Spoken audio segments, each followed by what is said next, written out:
Hello, hello, hello, hello, hello. It's ArchieLuxury.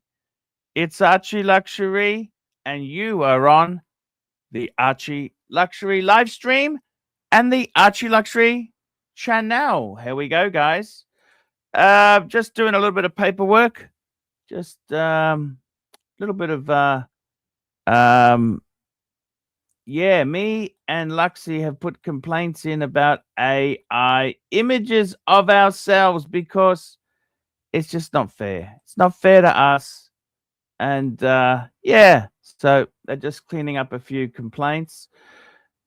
Guys, don't use AI images of me, okay? Because I'll just put a complaint, complaint, complaint in, and we'll see what we can do there.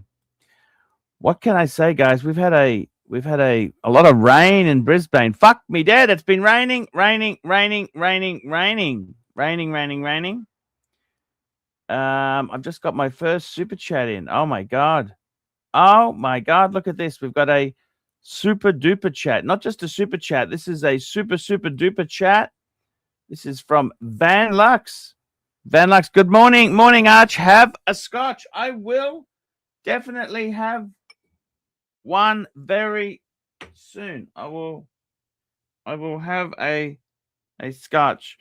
I burnt my hand the other day. I was making gourmet pizza, and I'd taken the pizza out with just a tea towel, and I touched the metal bar.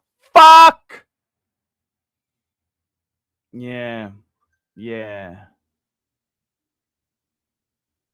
What can I say? Snitches are bitches. Well, just don't use my content. You know, snitches are bitches. Yeah, well, you know, I just feel that way. I just feel that way. I don't feel the love. They don't give me it. It's just, I'll be honest with you. Sometimes I look at this. Where do I mainly stream? ArchieLuxury live stream and ArchieLuxury channel. That's the two channels I dual stream. It's called dual streaming. You can only try our best. That's right. That's right. That is correct, guys. So let's get a few. I'm sending a few invites out. Who can I get? I've sent one to Chief Tit Goldberg. Let me see who else I can find here. Jay Anthony, is he available? It's worth a shot, isn't it? Got to be worth. It's got to be worth a shot, Jay Anthony. I got Aussie. Now, I know Aussie expats on a road tour, but you never know your luck. Sir, let's talk Punky Brewster. Punky Brewster? I don't know. We had Erwin yesterday. I don't know if we're pushing our luck to get him on the stream. Let's send one to Dis Horez Dis. He's see how Dis is going. Let's have a look there. Who else is there? That's Clivers. Let's get one to Clivers.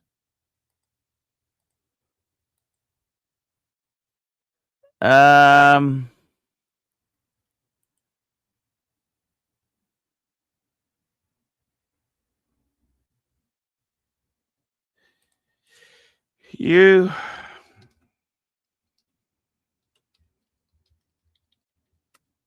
just sending a quick email, quick WhatsApp.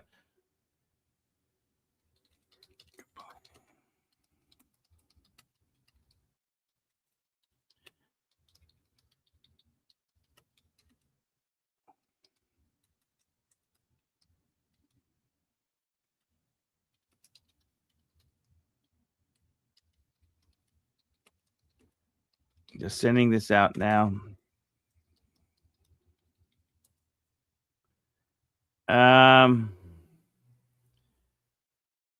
Let's have a look here.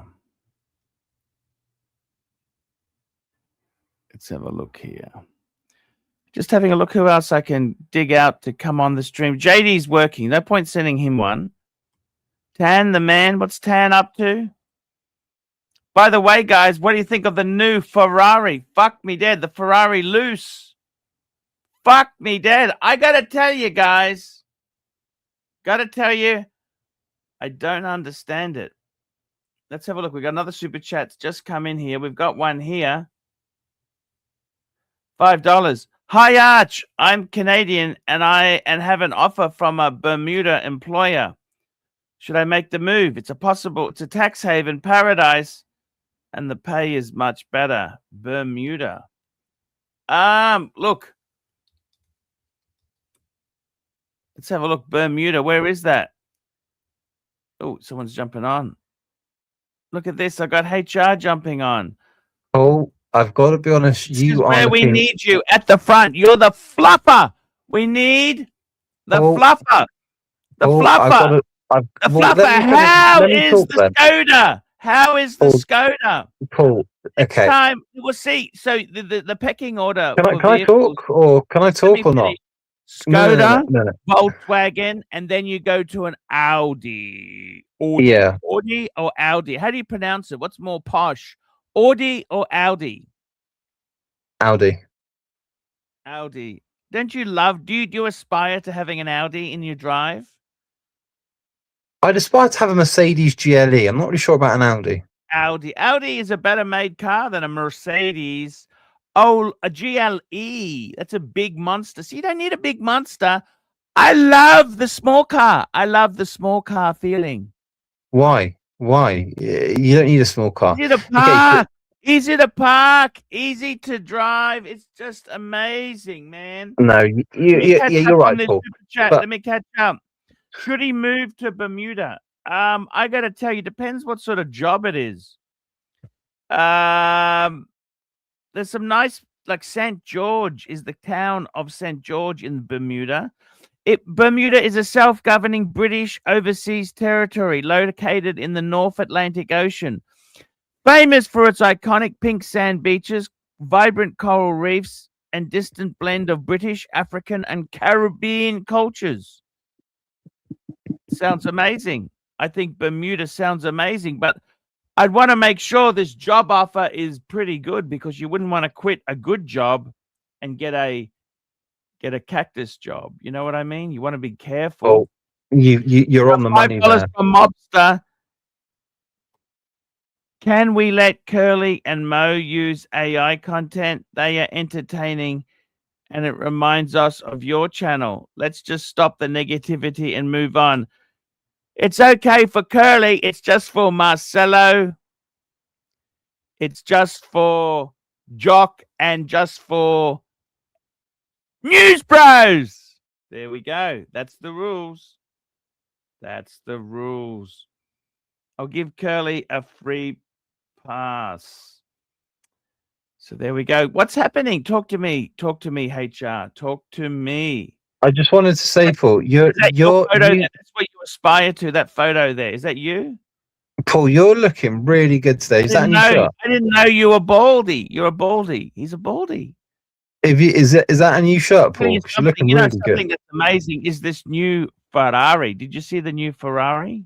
Yeah, the electric one. I'm not sure about that, Paul. But in reality, you're not going to buy one, are you? I tell you what I find interesting about this car, just coming from China, is that this car itself, it looks,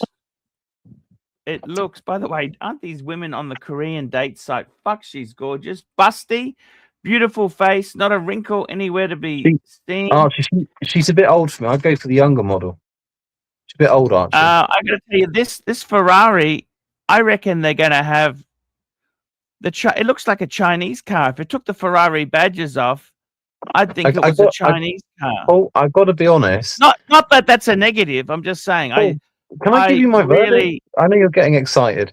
Listen, I'd much rather have that than the Audi Q2 menstruation red. Oh, Audi Q2. I'd rather have an Audi than a Skoda. Skoda is you gotta have. I don't understand. As someone said to me, why did you buy Japanese? If you're going to buy Skoda, What's funny Why is that didn't that you was buy probably on the lot, and Japanese? because it was Turning in Japanese. I menstruation red, really think he couldn't so. sell it. Why He didn't couldn't you go sell it. Japanese? He couldn't That's sell what I it, Arch. don't That's why he understand. gave it to you. I That don't car was understand sat on why he the. doesn't go That car was sat on the lot. Japanese. It's the Did shit. you go It's the Japanese? You gotta shitter. do that. The Go shitter, Paul. Japanesey. Menstruation Why red there, didn't you big go boy. Japanese? If you're It's gonna go Skoda, expensive. They're bad. why It's wouldn't you expensive. go They're bad. Japanese, It's, man? I don't it's understand it. I expensive. don't They're bad. understand it in the And least. what makes you the fucking moral Turn campus there? Japanesey. Turning Japanese. I really think so. Wouldn't you go Japanese instead of Skoda? I don't get it. Paul, what makes you the fucking moral campus there, bad? I don't understand why. If you want to go European, you buy Prestige German. You don't buy a Skoda. But Paul, the difference is I don't buy my cars. Mummy does. You know this, Paul? Or do you? Hey, stop eating. I'm talking to you, Paul. I'm talking to you, Paul. It's rude to eat. What do you think of this Ferrari? Do you like it or not? Well, like I said, it's better than the menstruation red Q2. What do you think, Paul? I mean, red. Who buys a car in red for the Audi? That car was probably sat on the garage lot, and they couldn't shift that fucker. And they saw you come along in your Wolverine shirt and thought, yeah, we got a sucker here. Let's offload this shitter. What a horrible fucking cunt you are. What a horrible fucking cunt.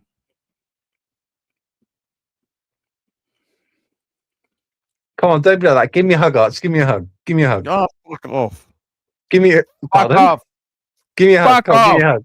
Give me a hug. Give me a hug, Paul. Come on, give me a hug. Bring it in. Bring it in. Bring it. I know you're a bit sweaty, but bring it in. Oh, that's a nice hug. Oh yeah. Oh yeah. Oh, Paul, have you got different aftershave on? You're smelling good tonight, big boy. Tell Bring me it in. this. Bring it in. Tell me this. Why Bring it in, couldn't Paul. Give me a why hug. wouldn't you get a Japanese car Give me a instead hug. of Skoda? I don't understand. If you're so wealthy, Because European. why wouldn't you get a why wouldn't you European get like a driving. Well, shut Volkswagen? the At fuck least up get a and I'll tell you. Volkswagen. At least get a Volkswagen. Because European driving beats the menstruation red Q2. That's why.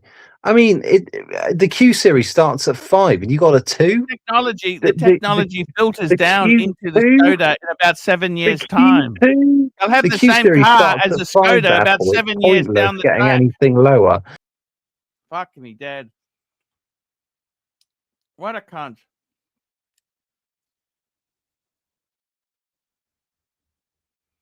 There we go. We got a super chat here.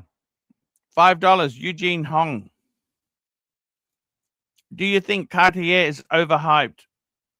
I feel like it's a fashion brand, but it gets so much respect these days. Not for real watch enthusiasts. Yeah, I totally agree. You know, Cartier, I have a love-hate relationship with Cartier. I think for women, Cartier is a great brand. However, for men, I think it's a bit girly. Girly is not the right word. It's kind of a fashion, as you said, it's a very expensive fashion brand. That's what it is. Fashion brand. Expensive. You know, they're not cheap. They are not cheap.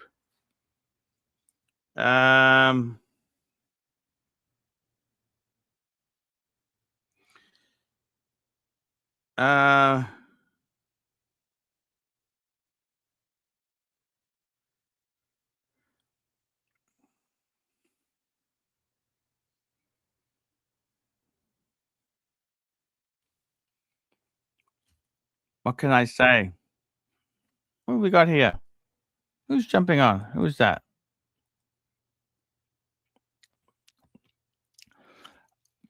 So Cartier, is it a good look? I some Cartiers I like. I don't think it can be your only watch. Like a Rolex is a watch for a lifetime. You can buy a Rolex, doesn't matter. A Rolex is like a 5 Series BMW. It's always kind of cool. Always cool. Whereas like a Cartier goes out of fashion so badly. Like they drop them. That's the thing. That's the thing. I don't know who's trying to jump on there. It just kept falling out. Don't know who's doing that. There's 30 in the audience.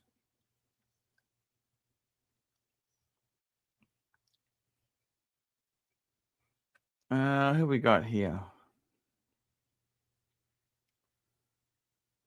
Got some super chats coming in. Thank you so much, guys, for your support. Esoteric $5. I think Esoteric $5. I think Eugene is as wrong as Mike the Snake, and I really like the XL Santos Dumont. What do you think about that, big boy? Look, I must admit, the Santos Dumont, it's a beautiful piece, but it's still a fashion.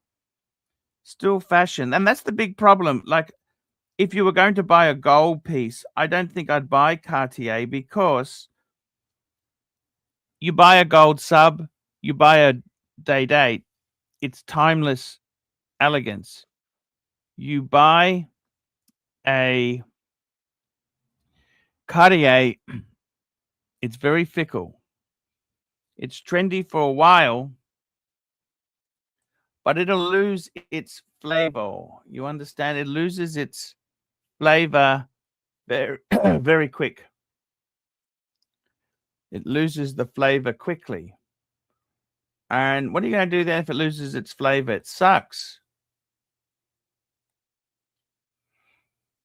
It very much sucks. So that's my thinking about it. So that's what I feel about these things. Cartier, it's kind of like, I love Cartier, but fickle fashion brand. That's what it is. Fickle fashion. Fickle fashion brand, fuckers.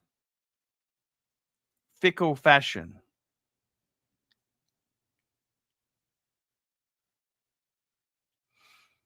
Fickle fashion brand. So, unfortunately, that's the way it goes.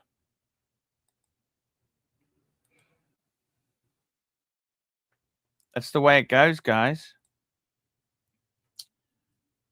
Let's have a look here. What's happening? Fickle fashion. That's the problem. Cartier. I love, some of the Cartier pieces I adore. Some of the classic, iconic. But see, Cartier, Rolex. I got much more respect for Rolex.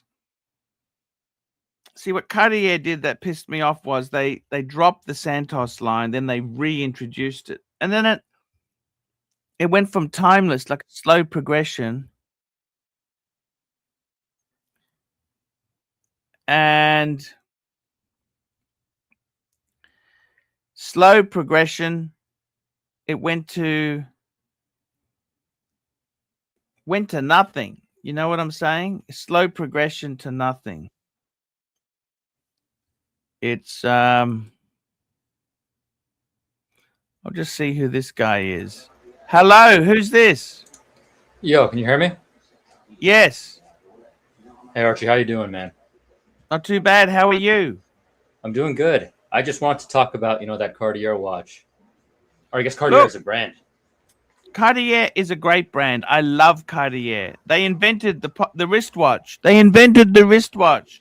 How do you feel about just how much hype it's getting these days? Because I feel like it's just out of control. I think the brand is pretty... look, they've got many facets to Cartier. What are they? They're a jeweler first. Watches second. Accessories. They're quite... I got a lot of respect for Cartier. I think jewelry's first. Watches is a close second. Have you seen that? The problem is they had a patch where they had some really garbagey stuff. Cartier used to use a lot of quartz. They still use quartz. They don't have the soul that other watchmakers have. I totally agree with that. They did cheap and nasty things. Cartier did some really nasty things. I've owned a few of them, but I must say, you know, what disappoints me of Cartier, they had the Santos line, then they dropped it, then they brought out the larger sizes. Why didn't they keep the traditional ones going? You know, some of they seem to do revisions for the sake of revisions. Like the Tank Francais, they revised that. I prefer the previous series. I don't like what they did. What do you think about like the movements within like the Santos? Like, I think that it's a pretty like bad movement. Like, I think a Tudor movement is probably like way better, but you know, like Cartier can get away with it because of the brand, I guess, power they have. Yeah, I mean it Cartier's part of Richmond, you know? Yeah. And they have some amazing companies in there. You know, Richmond, they have Vacheron. They have Jaeger-LeCoultre. They have so many top brands there. Piaget, I'm surprised they don't do more. Okay. I am surprised they don't put, you know, Cartier. Cartier has tried. They had that skeletonized Santos. You remember that? Yeah, the one with the plain rotor. Yeah. I think Cartier has also stop discounting. They you can only buy Cartier from Cartier stores now. Oh wow. They're trying to move away from the multi-brand watch dealers. I mean, I think what Cartier is doing is working pretty well, but I think it's like a different crowd than what I guess like the watch community was like a while ago. You know, like before 2020, I'd say. Like the type of person who gets a Cartier nowadays, I feel like they don't really know much about watches. Like the other day, I was with my friends and one of them got a Santos. Like everyone knew what that was. They knew what Cartier was, but like no one knows what Tudor is. They maybe know of Seiko, Grand Seiko. Obviously, they know Rolex, but like even Omega, some of them don't know about. So I feel like to the average person, just a Cartier just holds so much more prestige, regardless of if it's actually a good watch or not.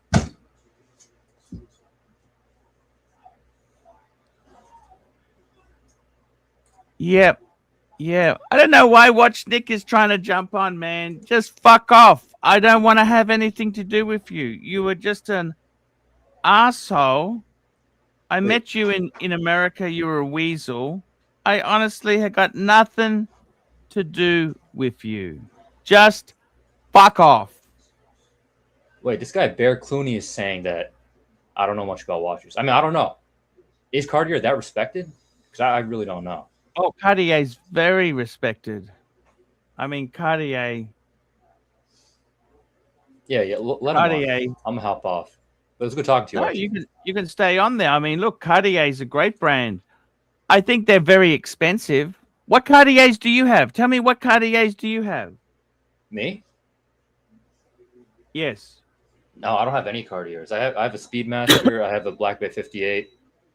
I used to have a OP36, but I sold that. Kind of regret it. But So I what would get a country are you in? Eugene, what I'm from country are United you in? States. Okay. And what do you do for work? I'm a software engineer. Tell me, let me ask you something. Sure. Are you worried about AI? Yeah, but I feel like it's a bigger threat for like the more junior developers. But I guess if you've been in the industry for a while, I think you're kind of safe. But in general, AI is pretty crazy. And I see this guy, Bear Clooney, he's saying, am I aware of high horology Cartier? I am aware of that. I think Cartier's high horology pieces are really good. But when it comes to like Yes. their mainstream line, I feel like it's a completely different watch, at least in terms of movement. That's just my opinion, though.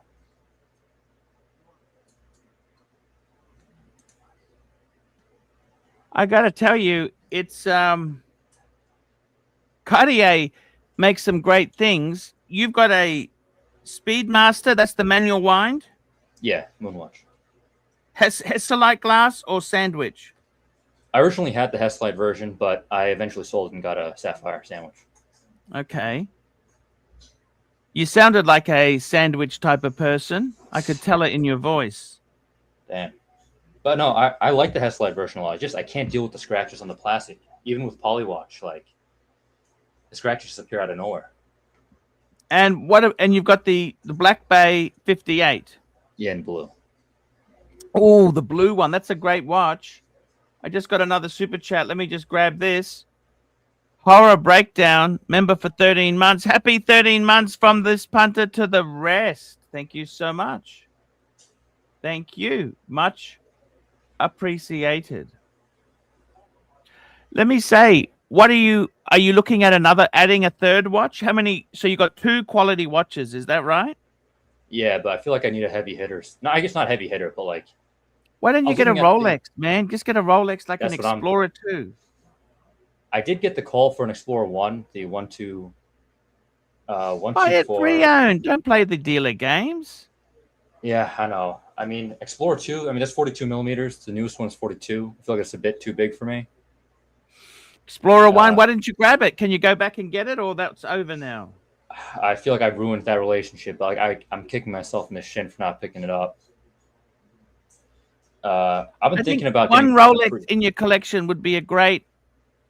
Yeah, I may just get a sub. The 40 millimeter, I think it's like 114060, no date.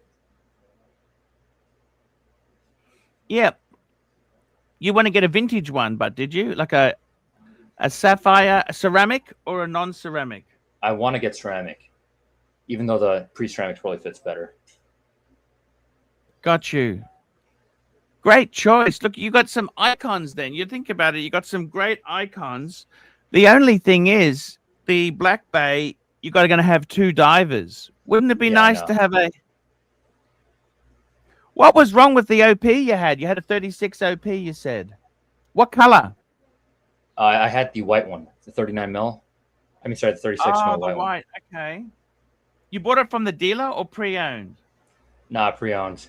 But this was before prices went crazy.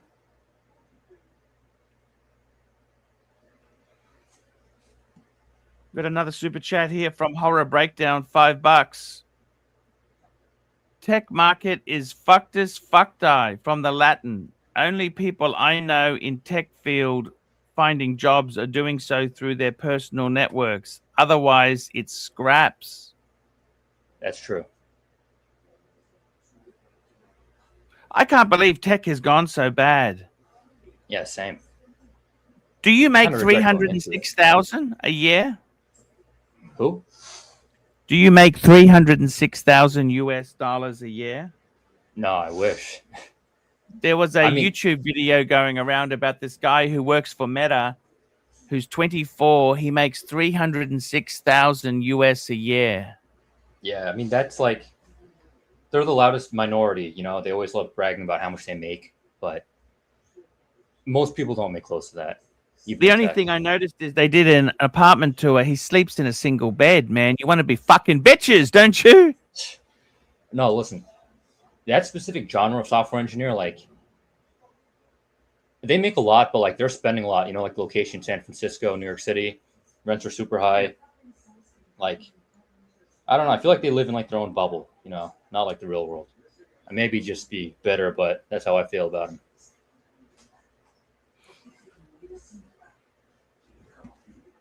Tell me this. Do you have much savings yourself? Yeah, I've been pretty aggressively saving and like investing in stuff. So I'm kind of looking for, you know, my next piece. Six figures savings? Yeah. I was kind of... Sorry, go ahead. Are you a car person? I am a car person, but I live in New York where the winters are brutal and like cars get destroyed. So I don't think I'd go for a nice car.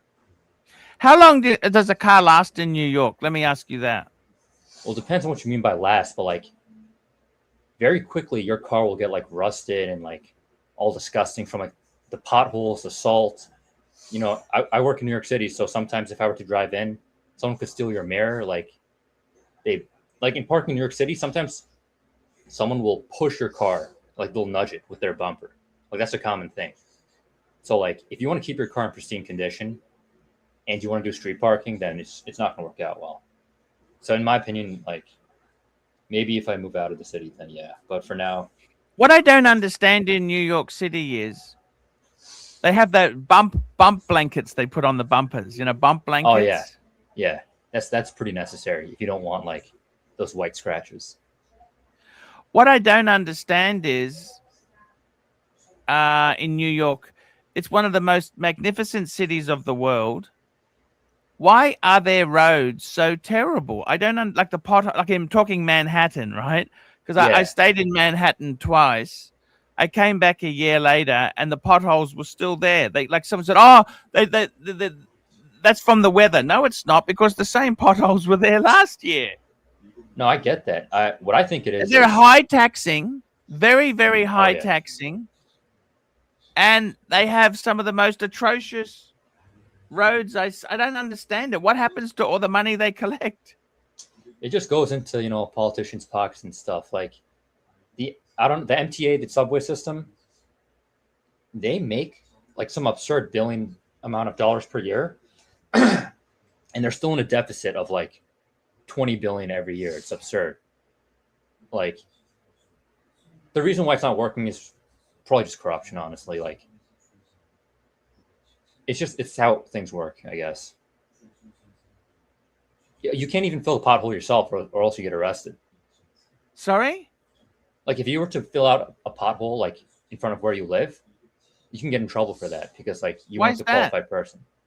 Like there's a whole bureaucracy, or not bureaucracy, but like a process you have to go through, and it makes it impossible to like do anything like that. I don't understand it.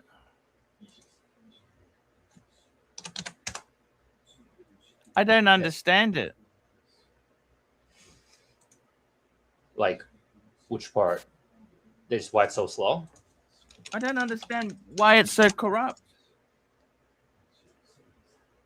I guess it's just the way things are here.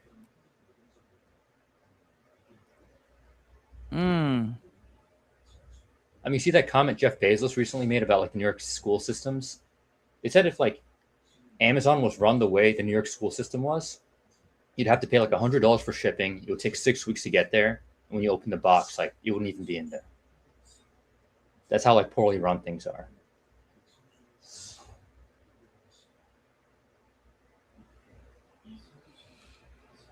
I don't know what to say. It's just absolutely terrible. Yeah. I mean, it's New York. It's one of the greatest. Let me explain it to you. New York is like meeting a king. I mean, listen, I'll say this. And if you have then money, he starts picking his nose at the dinner table. He's got some horrible habits. You understand what I'm saying? no, I get you. I mean, it's a city super Like flawed. it's an amazing city. It's the greatest city and one of the greatest cities in the world. But it confronts you. I've been to New York, London. I've been to Tokyo, Bangkok. I've been to some amazing cities, and New York. It's an incredible city, but I just don't understand. Why can't you get the roads sorted out? It's not even that hard. No, man, I get that. And New York is just looks like T-Dubs is on a little hissy fit. Look at Who's that? T-Dubs. Who's He's all T-Dubs? upset because he had $1 million house, but he got divorced. T-Dubs, you shouldn't have beaten her up. You could have just worked it out nicely, like my case. We got, T-Dubs, but you had to get violent, T-Dubs. T-Dubs. Is T-Dubs in the chat? He's a very, very nasty fucker, T-Dubs. He's angry because he should have $1 million home, except he's on A housing commission house. That's not my problem, Dubsy. It's not my problem. It's not my problem, you bit of a wife beater.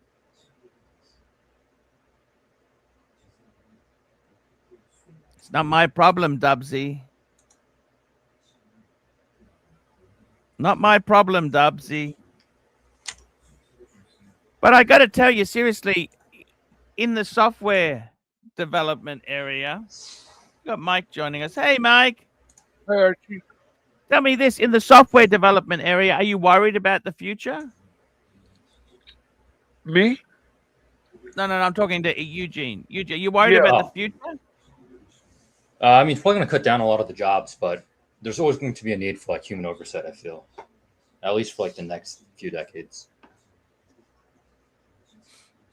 So what do you think the answer is? Like answer for what? You're going to retrain, try and do something else?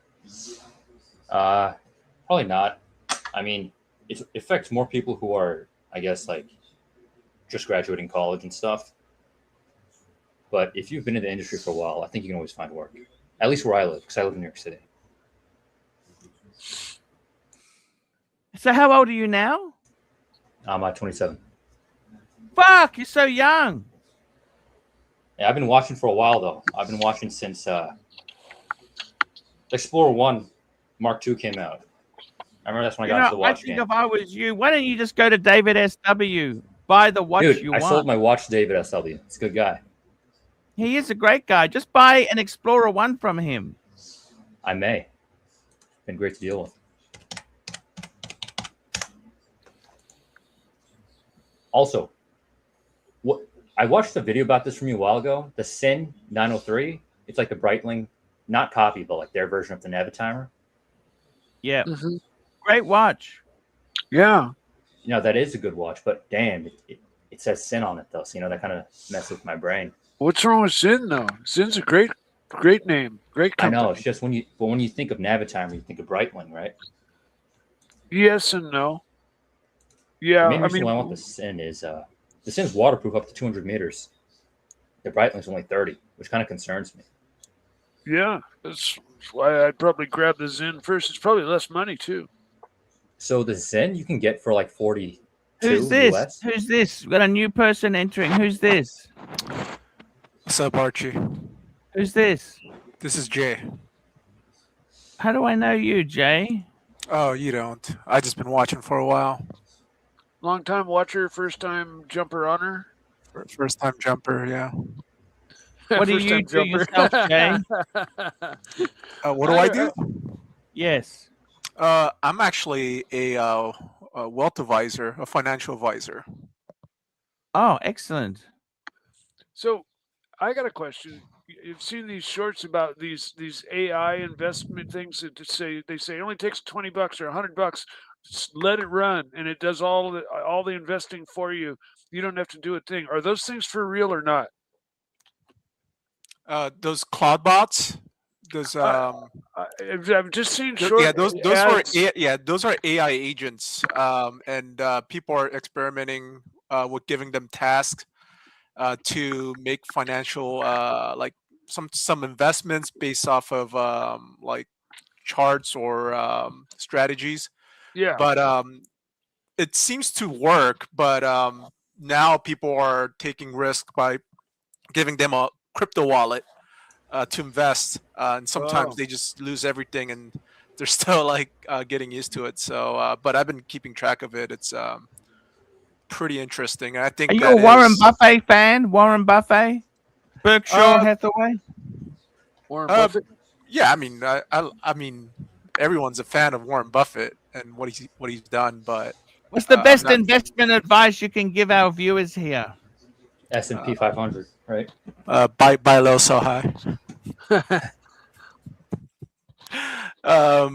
Yeah, I mean, right now inflation's really kicking in. So I think one of the things that a lot of people should be worried about is inflation, and just making sure that, I mean, the United States is close to $50 trillion in debt. and they print about $4.5 to $5 trillion a year. I don't think any other countries with a central bank is doing any better.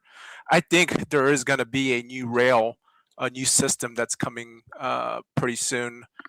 Just from working in the industry, I think like a lot of the Clarity Act that Congress and that's in the legislative side, I think they're all trying to push something through to get like a new system running while they collapse this old system per se. So Do you I think think that's going to happen. do you think they'll ever change the dollar and change the money of America? So like you wake up one morning and instead of 50,000 in the bank, you have 50,000 Liberty dollars or something. Yeah, no, I think they are going to do that. So I think stashing cash is like not. Yeah, I best think thing? yeah. So there's a lot of confidence issues right now. So you can see, like in other countries, they don't want to hold U.S. Treasuries, like long-term Treasuries. Like if you look at our 10-year, 30-year yield, they're going up in interest. Like so, their yield is going up. Their interest rates going higher just because that means no one wants to bid on them, or no one wants it on their books, and that's because they know what United States is pretty much going to do. They're going to have issues paying those debts, right? I think like that's one of the big issues right now. So if no one's going to buy U.S. Treasuries, who's going to start buying them? And we still need to continue to print money. So what's going to happen then if we just say, hey, when we're like $80 trillion in debt, like we know we can't pay it back even with the taxing authority of our government.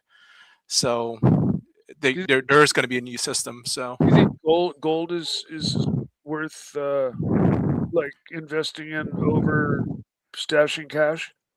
yeah, I actually think so. Gold and silver. I think what's happening with gold is you got to look at gold historically as an inverse relationship to like dollars, right? So if dollars having trouble, gold prices will go up. So and that's how you got to take a look at it. The confidence in the gold right now is just because there's no confidence in dollars. And I think there's a lot of people that don't believe in like cryptocurrencies, but I think one day everyone's going to use it without even know they're using it, just because like the banks and the back Yeah. rails and everything is just It'll gonna, be integrated in. yeah, without people even knowing. Yeah. Yeah, So it'll just be integrated in without. Yeah. yeah, that's what the Clarity Act is really trying to do right now, because and like that's what they're trying to pass, is because banks don't want to give up the interest rates on like checking savings account, and cryptos company wanted to, if you buy like get USDC coins to give interest on. So that's what they're kind of clarifying, fighting over, because if that goes through, there essentially could be like no more banks. Bank people wouldn't even want to have money in the bank anymore because they could just have it in their wallet on chain. Yeah, but crypto is extreme. Look at so many people lost their ass on crypto. It's the wild west. Yeah. The regulations. Yeah, that's because right now there's no clarity. There's no rules with crypto, so everything is leveraged on crypto in the crypto market. So there is a lot of high manipulation. There's a lot of like colluding, trying to. How much money do you need to retire? How much money would you like to have to retire? At this point, I don't think it's like money. I think you need assets. You need things that's going to accrue in value. So like watches, like expensive watches. That's why a lot of the times it's becoming more of an asset class, like cars, gold, silver, stocks. They've come down a long way, but it's been very, very, very dangerous. Oh yeah, it's volatile. But one thing you have to compare it to is like if you keep the money in the bank, it's you got to understand that the government's constantly printing and printing and printing and devaluing your dollar. And if you're comparing it with that, I'd rather hold something tangible. That's they can't keep like mass printing, right? So and I think we are going to get there. And I think once there's rules around the crypto space, like what they're trying to do, if there's guardrails and rules and consequences for people who like steal, cheat within that market, I think the market, more money is going to start flowing into that market. So I think it's very like infant right now, but I think they are creating rules and the rails on the back end to start using, and most people will start using it without even knowing. So this is one of those things that they will kind of secretly implement.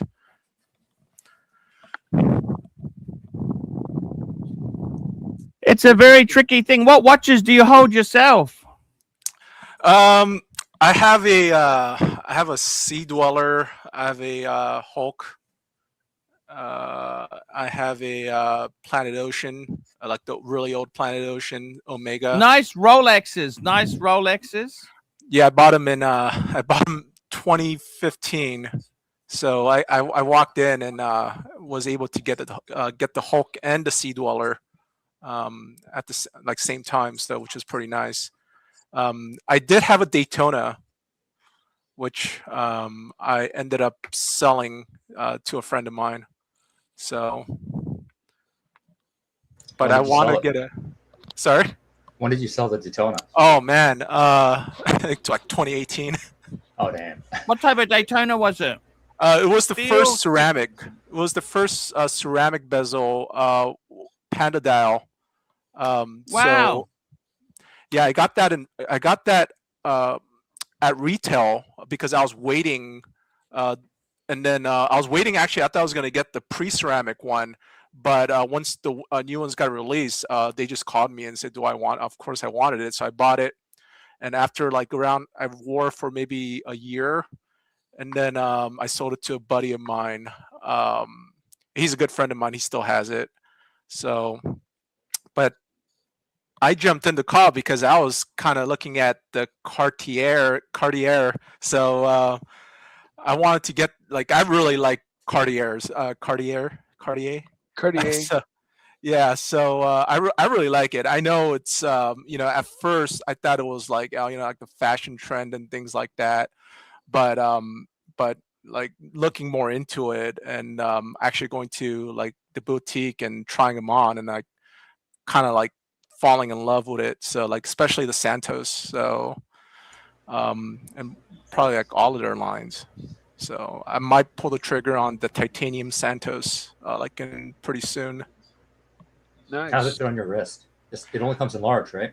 Yeah. I was kind of scared about that. I'm actually pretty big. I'm like 6'2" and like over like 220 pounds. Oh, So you won't have any problem with it. Yeah, then. then you're good with the large. yeah, so like for me, it looked good. It felt good. But like again, like I wear a Sea Dweller, so and looks pretty okay on my wrist. But yeah, I was more worried about I was like trying on their tank, which was pretty nice. So like every time you go in and you want to just buy one of everything. So I mean, dude, it's thin. It's titanium. Probably Yeah. really comfortable, right? yeah, like it's just elegant. Like it's just one of those things that it's very like classy, and I don't know, like this part of my life, I just feel like that's what I want, and I don't care what anyone says. We got a super chat, esoteric, $2. How can I invest in aliens and free energy? Well, yeah, SpaceX is going. I think they're going. Their IPOs. I think they're like. Is it next week? You can start trading in SpaceX. Would you buy Tesla stock? Right now, you can buy pretty much any of those Magnificent Seven stocks, and you will do well because there's no rationality in the stock market right now. Like back in the day, I'll tell you, like if you wanted to be in the stock market, like you have to know about the price to earning ratio, what their quarterly earning was, what is each company's going to do to make money for the next year, 2 years, 5 years. Now it's more like anything with AI, anything that's already established, that's profitable. But they don't care how much money they make; they're just throwing money in there. So the stock market doesn't make sense. That's Have you only heard about- because. Sorry, go ahead. Oh no, I was gonna say, have you heard of that company, Allbirds, the shoe company? Alberts. Allbirds, ALLBIRDS. No, I Oh, haven't. good. Well, basically, they just made shoes, and they just announced they're pivoting to AI, and their stock went up like 100% or something. Like it's Fuck, ridiculous. you're joking. Yeah, and like, Yeah. what do they know about AI, man? They make shoes. Yeah, there's no rationality. It's like back in .com era, like in 2000, like you put .com behind your name, like pets.com, Yes. like everything just kind of That's goes up. exactly it. Like Yeah, doesn't make sense. Yeah, exactly. It's just as fucking ridiculous. That's kind of That where we're is at right now. Ridiculous. It's fucking ridiculous. The shoes are big, though. I mean, look at Jordan's or DC Shoe Company. Ken Block made his fortunes and then went on to become a world-class rally car driver. And he just passed away recently from an accident of some kind. But from his DC Shoe Company that he started, he built an empire. Yeah. You know. Yeah, Ken Block. Ken I actually Block, have. yeah. Yeah, I actually have an autograph by him. Oh man, that would be hella cool to have. Yeah, I remember. I was like really into rally cars, so I had a Me Subaru. too. My So- favorite rally car is Scooby-Doo! You had it, the Lancia Scooby. Delta Scooby, S4. Scooby. You know Oh that wow. car? You Yeah, know yeah. The twin charged, both supercharged and Mhm. turbo and supercharged. Yeah. All-wheel drive. Oh That wow. thing's a little monster. That's back in the Class B days, though. The Oh, Killer Class Bees. B. Yeah, the Class B rally. The Killer Bees, yeah. Yeah. They killed the class because it was too fast, deemed too Yeah, dangerous. Didn't people like die during? Oh yeah, Class B? many. Yeah, that was. You remember the Quattro? They have The Quattro, the Audi Quattros. Yeah. They have those shorts of it just hopping through the hills. Just ring, Oh, yeah. ring, ring, just like bouncing over the bumps and with that inline 5-cylinder with its like Yeah. distinct sound and to keep it on a turbo, like to keep it on the pipe, the driver had to like literally kind of really do some really magical footwork. So there's a number of videos of guys with the camera on the guy's feet as he's driving the Quattro, because he's got to like keep it floored when he's braking to keep it keep it boosted. It's really cool. Yeah. but No. that era of race cars we'll never see again. Yeah, that era was just it was like one of the best. I followed the Class B for a while. I think Ken Block's daughter had made that Audi Quattro. Like she built one. I think before he passed away, because I saw it on Instagram, and I was like, oh my gosh, those cars are like so cool. Now she's doing the Pikes Peak, like just like he was, and she's following in his footsteps as a driver. Yeah, no, that's really cool. Yeah, that's a name I haven't heard in a while. That era, like the Class B rally and the Class C road racing, like IMSA and Can-Am, that's basically back when there were no rules, and you could put the biggest engine with the biggest tires, and the only rule was the size of your gas tank or something. And there were cars like the Shadows and the Chaparrals and the McLarens, and cars that you will just never see the likes of today. Yep. Just beautiful, wonderful cars. They were death traps, but it was just a really, it was a time where they were really moving forward in racing. They were figuring out aero, and so there was lots of change and lots of variety in engines, and the racing was just exciting to watch.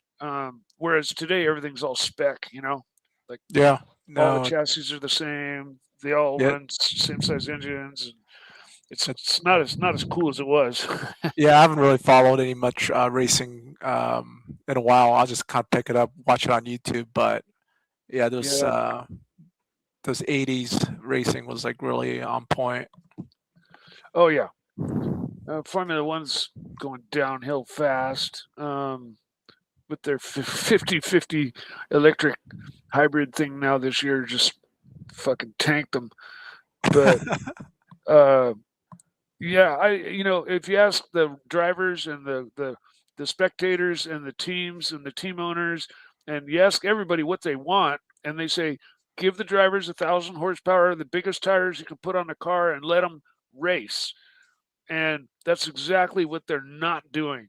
They've turned it into this sport where they have to manage tires and manage the battery, deployment and all this other shit. And now with the 50/50 thing, the batteries are dumping halfway down the straightaway. So, and there's no indication to the guy behind you that you're now going 60 miles an hour slower than him. And so there have been, horrible wrecks where guys just ram right up the back of another guy because his battery dumped early, halfway down the straightaway. Yeah, was that this year? Was it this year is the first year they did a hybrid? No, they've been doing hybrids for about 10 years. But it was like 80/20 last year. This year they decided to go 50/50. Oh yeah, that's what I meant, like 50/50.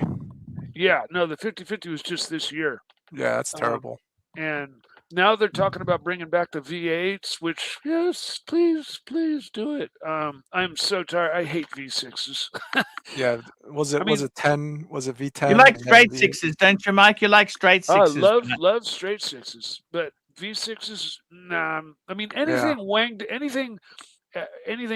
up to 14, 15,000 or higher sounds good. Okay, I don't care Mhm. what it is, but down below that, V6s just don't have the best sounds. There's a few cars like the Stratos that just sounds glorious, but there's for the most part, like flat sixes, like the old Porsches had just kind of this grumble rumble. They didn't sound really. They didn't have a song that they sang like the new ones do, the water pumpers, and most triples just have they have an offbeat sound to them. So anything with like 2.3s, like a V6, no. I'd rather listen to an inline 4 at 15,000 RPM or a V8 or a V10 or a V12, over a twin turbo quiet V6 that makes the same horsepower and does all the same stuff. It's just a different package, but it sucks. It sounds like shit. Yeah, no, I totally agree. Totally agree.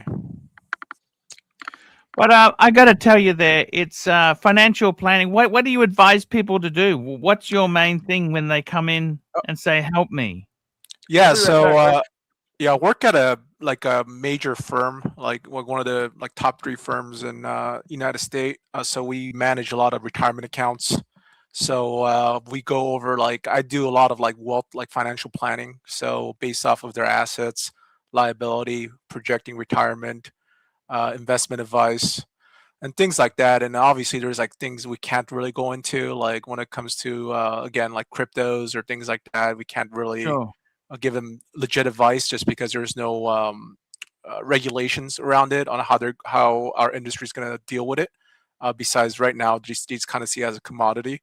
But yeah, I just deal with there's a lot of getting assets, making sure they're in the right type of What's the worst position you've seen somebody be in? Oh, I mean, I don't really deal with a really bad position, but usually is someone in debt, usually a lot of debt. Like you have more liabilities than money that's coming in. So I think if I can tell anybody is don't get any credit cards, try to live without credit cards or any major debt that's probably not a mortgage or maybe a car payment. I see a lot of people get pretty destroyed by personal loans and credit cards. So those things pile up pretty fast if you don't have a real way of paying those back or have a strategy too. I see. Yeah, I suppose it's easy to get in trouble, isn't it? Student loans are a big thing in America, aren't they? Yeah, I think this quarter, I think they had one of the biggest defaults of delinquencies of student loans again. So I think that's gonna collapse too. So our economy is in a little a fuse where dominoes are gonna start collapsing. So you just need one domino to collapse, and then it's gonna be it might be the student loans, and then it's gonna be the credit cards, and it's gonna be corporate debt, and everything's going to start toppling. And then I think that's where our government's going to come get involved and have a solution for everybody. I read this like this book. I don't know the title of, like now, because it was more of an audio book. But they said Yeah. the way, and he was a big Wall Street guy, and he was pretty high up there, and he just kind of gave a scenario on how they're gonna do this or trigger this event to occur. Is like they're gonna make things so expensive, like inflation's gonna go out of control, debt's gonna go out of control, and then like people are gonna be struggling, and once everything is on the verge of collapse or collapsing, the government's going to have a solution. So I don't know if like in most of the world, they're trying to pass something called like digital ID. So like it's all your ID, everything on your phone essentially. And the problem with that is like, you get all the benefits of like making things easy to like go anywhere, log into anything. And eventually in the future, if you want to log on a website or a computer, you're going to need that digital ID. So Yeah. if you want to go on YouTube, digital ID, Reddit, digital ID, Discord, digital ID. So now they can track your online presence a lot better. So in the United States, they can't really push that. It's very unpopular. So they're saying is that once they try to collapse the market's going to fall, and people are going to need help. So the government's going to have a new, like a new dollar, right? That's might be a different ratio. That they'll say, hey, everybody, we're going to give you, let's say, $2,000 or $5,000. All you have to do is download this new government wallet, right? A wallet, just open it and then log in with your digital ID to claim that money. So everyone's going to do it. So everyone's going to create a digital ID. Everyone's going to have a government wallet, and they're going to stipend you and put, whatever money that's in there in the new currency. But in your end and people's end, they're not going to feel any difference. They're going to say, oh, it's just like normal money. But in reality, it's the rails for the new financial system, new debt ratios they might be using for like maybe a new type of bonds, treasuries.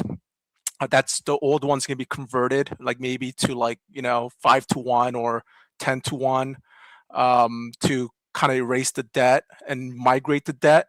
So a lot of people are going to get into that, and eventually, once they get into downloading the new wallet, now you have to connect that wallet to all your other banking, like Wells Fargo, Chase, and now guess what? Now the government knows exactly. They have every information on what you buy, where you transfer your money. They can see everything. They can even freeze your money.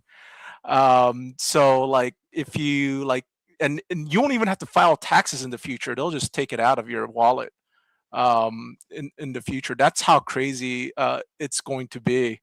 And that's but hang on a minute. That's completely absurd, because you might have money coming in, right? Say you sell a product for $10,000. Okay, that doesn't mean you made $10,000 profit. That's simply $10,000 in. You might have paid $11,000 for the product, and you've actually lost $1,000. You can't just assume that 10,000 is profit or revenue. That 10,000 could be a loss. Yeah, I'm not talking about like direct, like those kind of sales probably won't be effective, but I'm talking about like, when like people do their 1099s and W2s, everything will be done directly, like on spot. And that's where it's kind of heading. There's like, Sure. I think they're trying to get rid of all the, because if the government can get their taxes instantly, they'll find a way to do it. And from what I'm seeing, what they're trying to push, and I think I do see it, they want to trim down the IRS. They want to make sure things are more streamlined, where the money gets to the federal, the feds, our government, our treasury, on an instant directly, so there is no like lag behind us. But I think it is going to be like pretty dystopian, where there you are going to have like a digital footprint, like wherever you go, like whatever you buy. Let's say you sent money to the wrong person and that person's a criminal, your funds could be frozen. So there's a lot of kind of things to it. That's why the digital ID, if you kind of read it, and I read the UK digital ID initiative, just because they're the ones pushing it like pretty hard. And it is I think right now, like if you don't have it by a certain time, you can't even work in the United Kingdom. So it is getting, they really want to push this through, but what I'm seeing is there is a lot of things that could go wrong if if the government just kind of goes tyrannical or something, right? So that's the scary part. Yeah, it can be. It can be scary there. It's that's kind of how it goes. But I got to be honest with you. I think also the thing is a lot of things will still stay there. I mean, America's going to still need workers. It's going to still need steel. It's going to still need homes. It's going to still need a lot of things. Okay. I think some of these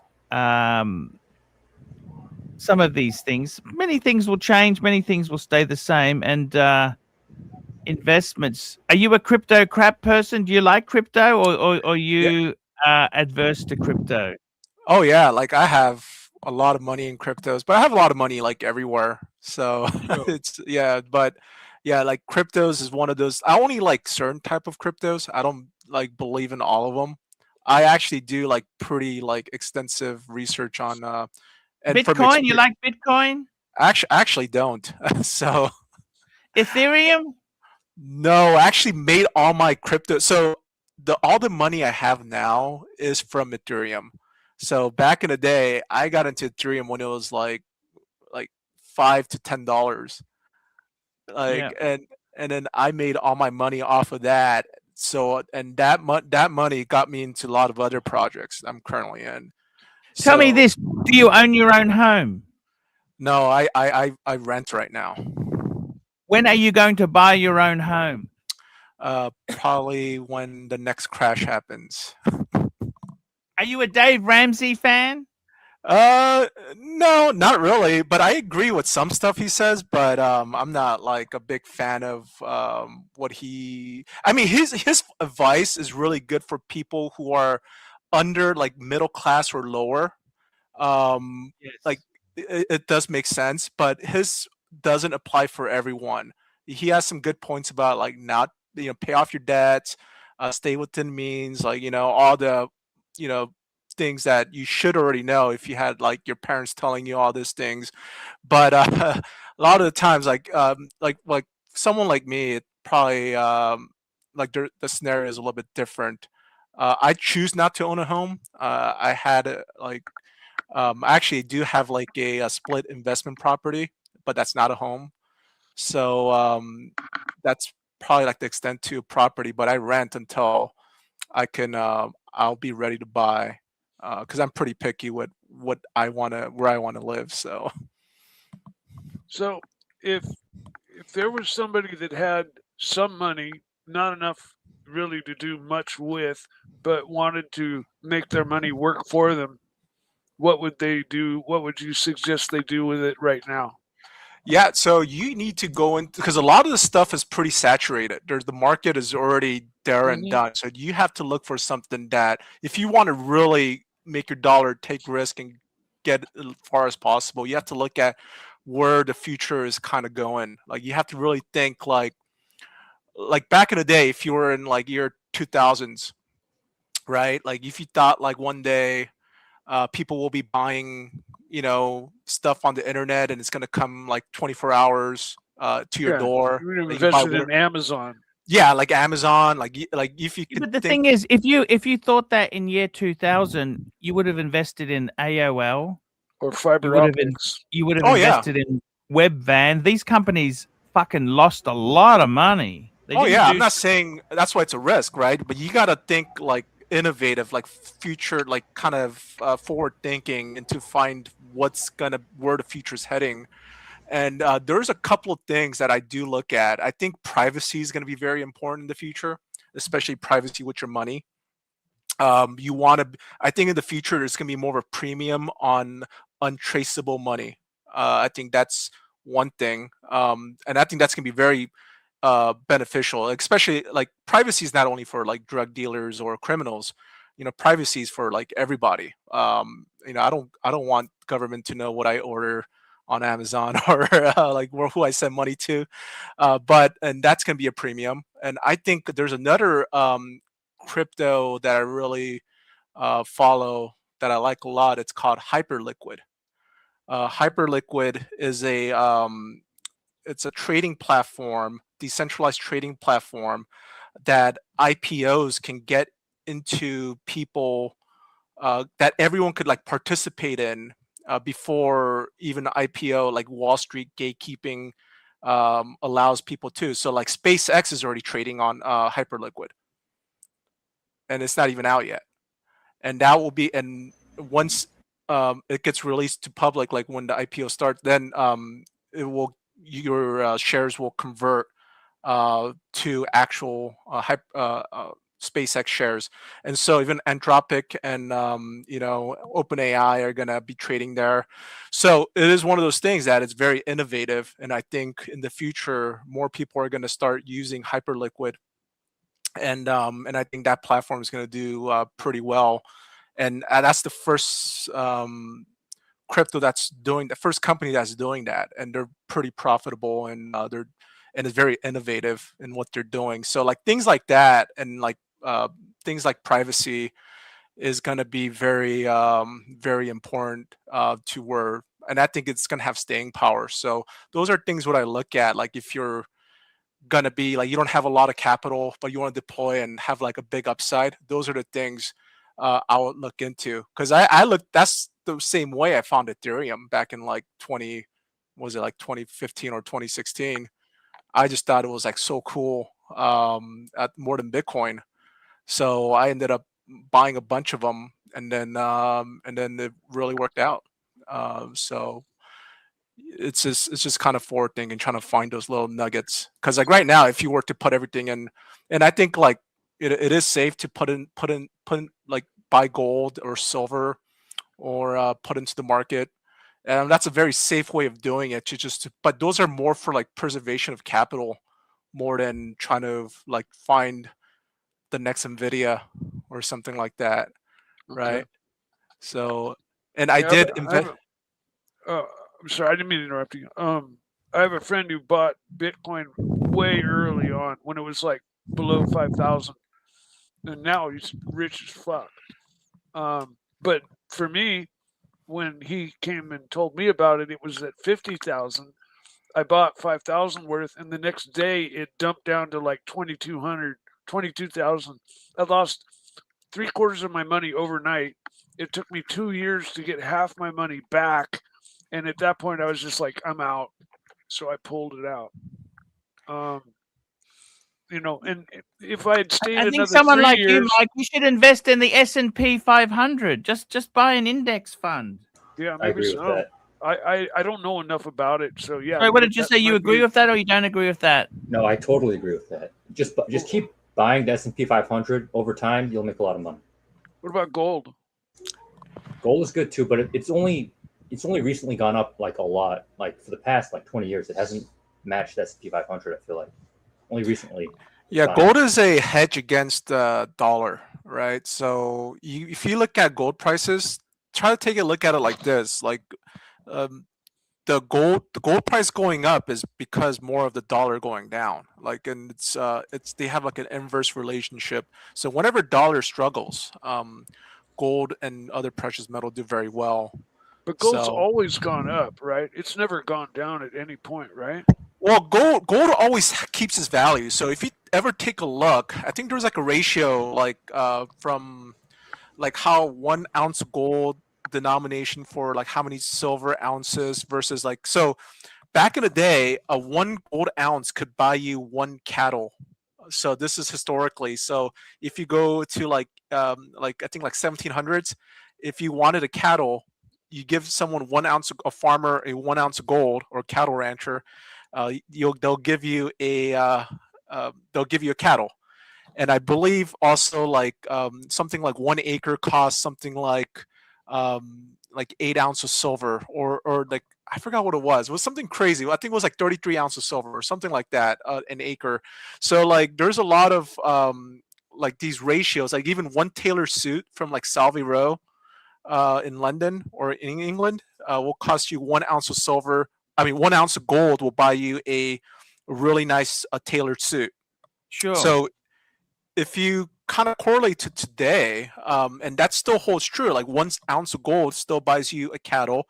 A productive cow costs about $4,000 to $5,000 right now, and 1 ounce of gold will kind of convert into that. Now, if you go to London to buy a suit in Savile Row, probably for like $4,000 to $5,000, you could probably get like a nice jacket and pants. So that ratio is still intact. So if you can kind of go through everything, like back in the day, like a Roman legion, I think they said a Roman legion, a legionnaire, or will get, his salary was something that came out to like I think it was maybe like I think it was like 12 or 13 gold ounces, or there's like a weird denomination where if they put that salary and convert it to today's price, that will be like equivalent to like a United States military like captain, which was like same equivalent rank. So like the gold denomination still follows, and it's hedges better than better at keeping value of like rather than like a dollar, which is kind of getting inflated. So if the dollar gets inflated, which is losing purchasing power, you'll see gold and silver prices go the other direction. So historically, so it is a good hedge. Hey Archie, I have a question. Yes. Thank you.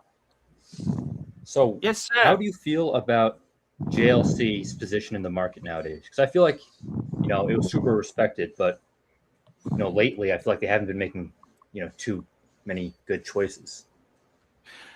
Just one question. I'll just grab this super chat here. Black Cat $9972. Gold is savings. S&P is an investment. Yep, that is There you go. That's from that is Black pretty Cat true. there. So gold is sort of like your, for a rainy day, not looking for a return, just looking at as a store of wealth, whereas S&P is something that you want it to grow and become more. Now, let's have a look here. How do I feel about, look, JLuxury, I tell you honestly, they're out of their fucking minds. They keep putting the prices up. I had a solid gold JLuxury master compressor chronograph, which I'll be honest with you, I got out of, and the dealers are selling 30% more than I got my money. I got my money back.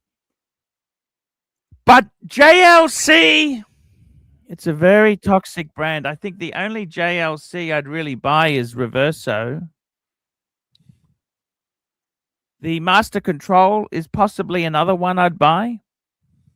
The sports, you got to buy everything pre-owned. You can, I think JLC, you got to buy it pre-owned.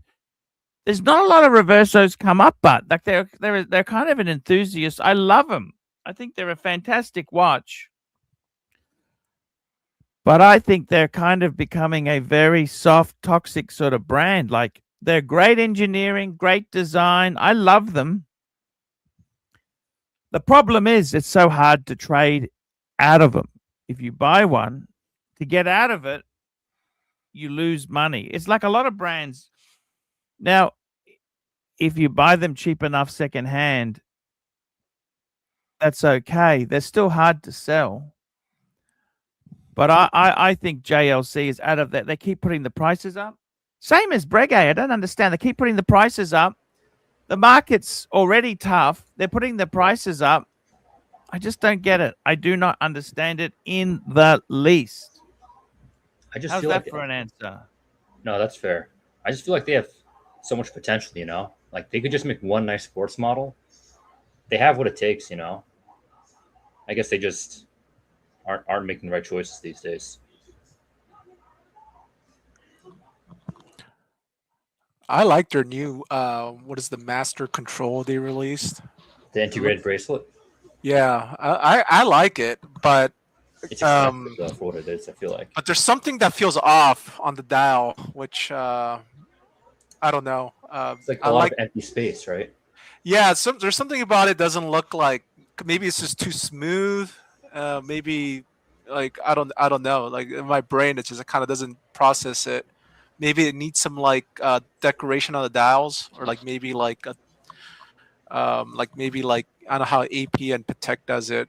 Their dial is just not smooth. There is like some like decorative like engraving on it. I don't know what it was, but something felt like off or incomplete um, on those dial. But I thought it was pretty cool. I thought it was right direction, but I incomplete. agree.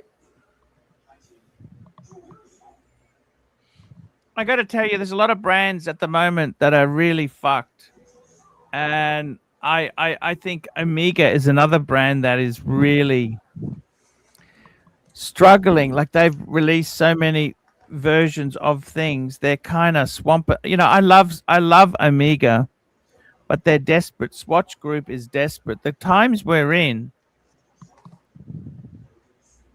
these brands went crazy. They wanted to have boutique stores because there was so much money in it. I tell you, another brand that I think is really hard to sell is Vacheron. Vacheron has got some really amazing watches. Fuck, they're expensive, and fuck, even on the secondary market, they are impossible to sell. I mean, you can get a overseas for like 20K, which is I think is cheap for like a Vacheron, Well- compared to the Tech and AP. Look, it is what it is. They just fuck it. Even Patek, Patek is very good at the Nautilus Aquanaut. Those ones are valuable. A lot of the dressier complications, they're kind of it's a softer. Patek is always a wanted brand, but that they've released so many complications. They did so many of these fucking things. It's fucked. The watch market, I don't think they're investments anymore. I really don't think they're investments.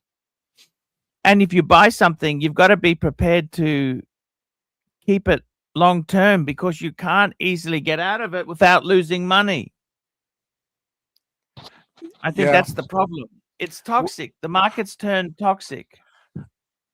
Like from what I'm seeing, I think like the watch market is in kind of they're cuffed to the whole Instagram era of like needing to release something like every year just to stay kind of like competitive. It seems like they're just releasing so many things because of our culture right now. Because I don't think it was like this like in 2015, like 2016, 2017. It wasn't really like they're releasing all these variations of everything.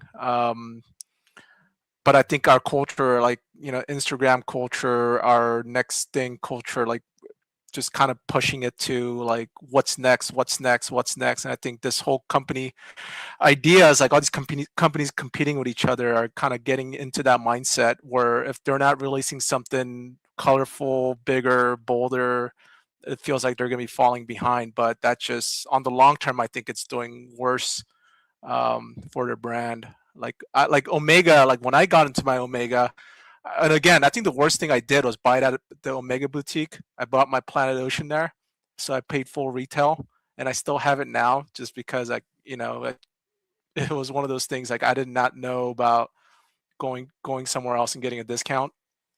But it's one of those things like back then there was like not many options. Like Planet Ocean was pretty new, and there's only 2 dial option. Either you get the orange or orange bezel, or you get black. And I thought that was like, oh, that's an easy decision. And now you look at Planet Oceans, there's like blue, orange, black, and different dials, different straps, and it's like it's like hurts your head more, and like you get so much option that you just go like, screw it, I'll just take a look at Rolex or Cartier, like, or something like that. So I'm just keeping it simple now. I can't keep up with like a lot of these brands releasing constant new variations of something, and I think it's going to keep going until like everyone just like our culture just kind of changes. So Exactly. I tell you what, guys, I think the secret takeaway piece is, I honestly think this: you should buy a watch you love. I think you should have. I think the days of the big collection is over, because those big collections, that's when you could cash in or cash out easily, right? It's not much of a hedge if you can't easily get out of it. Okay, so I think myself, the best advice I can give to someone who loves watches is build a nice collection with some watches you really love. Don't buy it because it's cheap or great value. Buy something you love and just enjoy that collection. I think every man should have a Rolex, have a Omega, have something shine like a gold piece, have something special, have a diver. That's what I think. Just have a nice core. But as far as having investments in these things, fuck, I think they're a lousy investment. I think they're very lousy. I agree. I remember back like 10 years ago, you could get a Speedmaster. I got mine for $2,400, which at the time I thought was expensive, but like the prices just have gone pretty crazy since then. yeah, it's like $7,000 right now, right? Like 7,500 or something. It's crazy. Like I would, if I'm thinking I'm gonna spend $7,500 on a Speedmaster, I would start looking what else can I buy with that money. No, I agree. I mean, Speedmaster is Yep. like, it's awesome, but like I'll just feel bad because like I'd rather buy a Speedmaster for about like maybe 4,000 to 5,000 used, but I can't imagine buying a new one for like 75 plus tax, like $8,000. I just can't see that right now. No, that's exactly it. It's I think also they did so much stuff. You know, Omega itself there, you know, I love that white dial. Do you like the white dial Speedy they released? I think it's nice, but I think the black one's nicer. Yeah, I prefer the black one still, but The original, you know, it's the original. I love, they did so many variations on it there. It's I think they've done too much with it. You know what I mean? They seem desperate. No, I agree. Omega two-tone has never really took off like Rolex two-tone. You know, like you look at Omega, the two-tone and the solid golds have never been comparable to Rolex. Yeah, I feel like any just precious metal Omega just isn't it. No, and you're going to lose your money. You're going to lose your shirt on them. I had friends who bought the moonshine, you know, the solid gold Speedmaster, and fuck, you know, a lot of them have they've come back. Omega keeps putting the prices up, but they keep putting the prices up. It's lunacy, absolute lunacy. But I think, tell me this, I think myself, to build a little collection, probably 4 or 5 pieces is enough. No, I agree. yeah.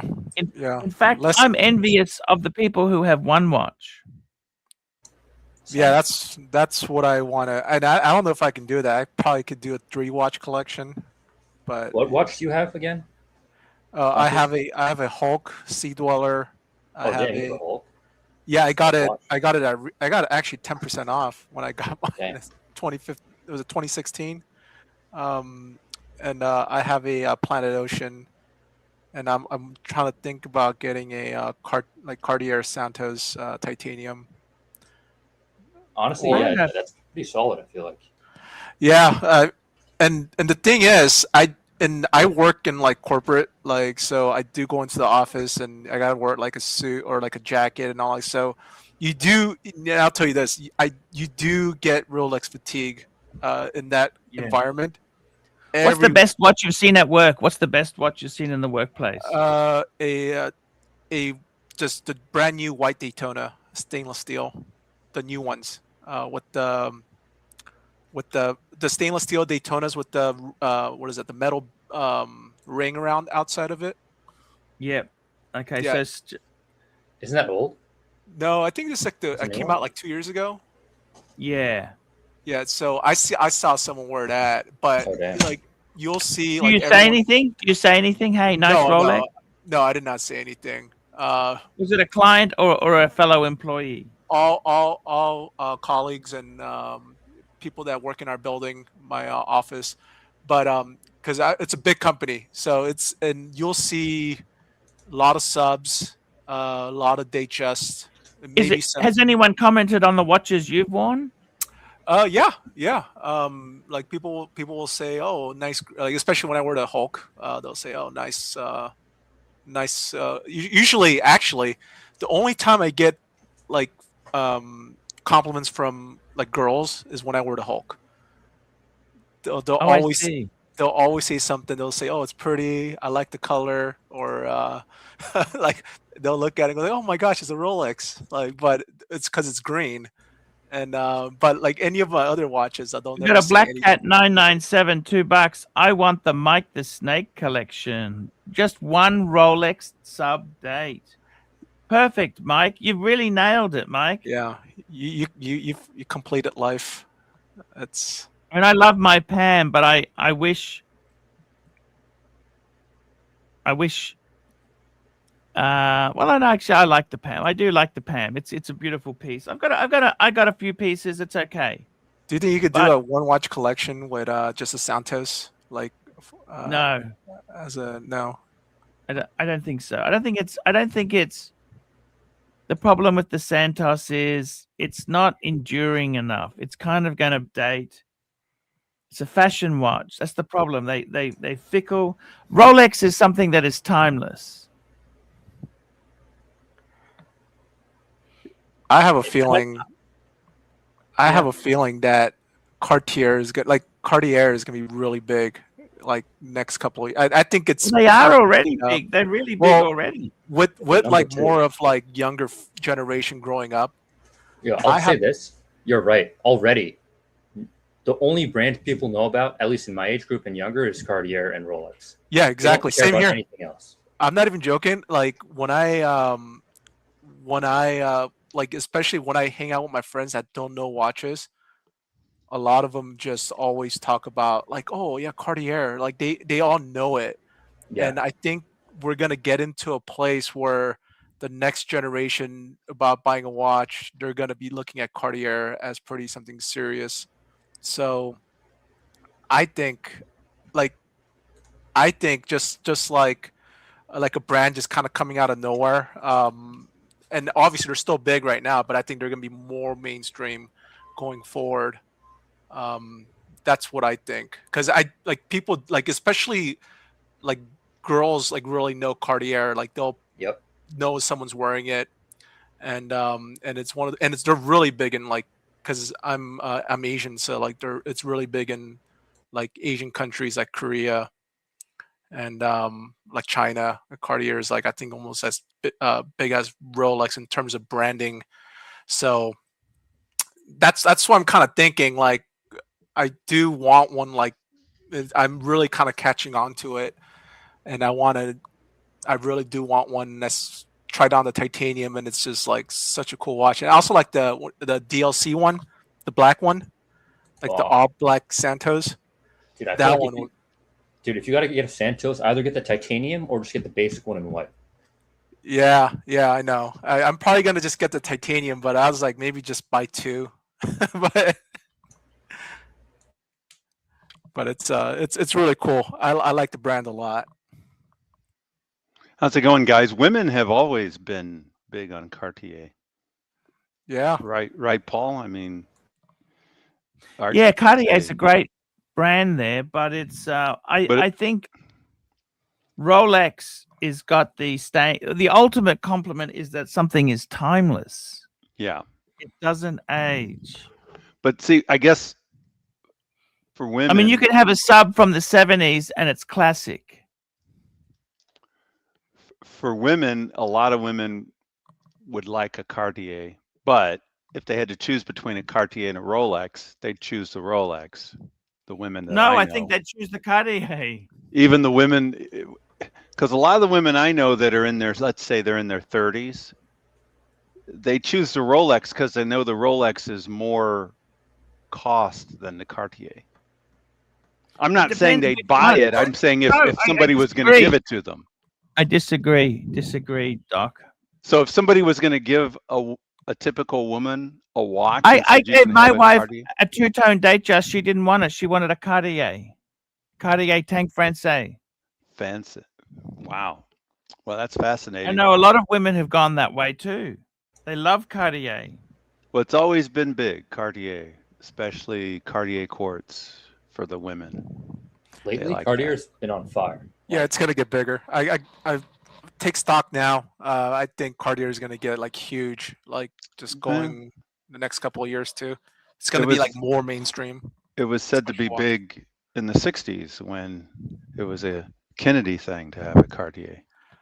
Yeah, but I think in like I'm talking more of like in the pop culture, like more of like this flex culture we're in. You mean like the rappers and the musicians?